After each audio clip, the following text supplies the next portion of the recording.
2017's The Mummy dropped the light tone of the 1999's action-adventure throwback in favor of a grittier, more self-serious style. While Top Gun: Maverick proved The Mummy's star was still bankable, even his presence wasn't enough to save this dud. Thus, the Dark Universe's planned projects were either rewritten from scratch or outright canceled.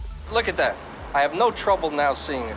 The young adult dystopia subgenre reigned supreme for a while in the early 2010s. The popularity of the Divergent series was short-lived, however. 2016's Divergent Allegiant underperformed at the box office, which is why the final Divergent movie was canceled. The Terminator franchise's many failed reboots are the stuff of Hollywood legend, but 2015's Terminator Genisys was the standout among these underperforming follow-ups, leading to a lot of follow-up films being canceled. Looney Tunes Back in Action proved another costly failure for Warner Brothers. The live-action cartoon comedy killed the cartoon characters meet human characters subgenre, leading Warner Brothers to cancel a whole slate of Looney Tunes movies, as well as planned theatrical shorts. I'm not bad. I'm just drawn that way. Fantastic Four's 2015's messy production led to a brutal critical reception and box office underperformance. Fantastic Four 2015 was such a huge flop that its sequel was canceled instantly.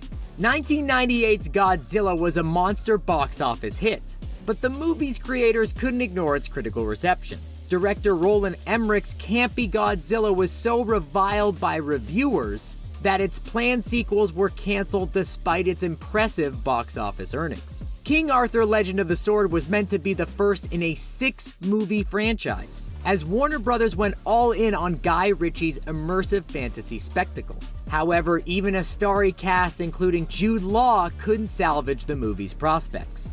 Well, I spoke to them on the phone and they said that there must have been some mistake. 2008's Jumper was a box office success, grossing $200 million on an $85 million budget. However, its planned sequels were still canceled when the critics failed to fall for Jumper's ambitious world building. Thus, Jumper's endless exposition turned out to be a wasted investment.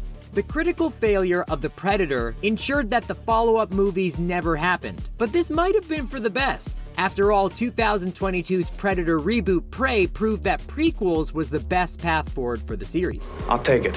2016's Ghostbusters caused a lot of online arguments, but all the controversy didn't amount to much in the way of real-life ticket sales. As a result, the reboot's planned sequel was canceled after Ghostbusters failed to break even upon release. 1963's Cleopatra was a huge hit and still managed to lose millions. Even before its release, the epic had already ended another movie's production.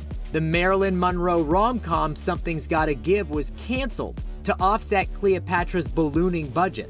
One of the biggest box office bombs of all time was 2012's John Carter. It might be hard to believe now, but the dour adaptation of the influential serial series was supposed to spawn numerous sequels. However, John Carter badly misjudged the public's appetite for sci-fi adventure without any scientific logic or good dialogue. As a result, the movie's follow-ups were immediately canceled due to its poor box office performance. You cut off, Carter. That you don't own.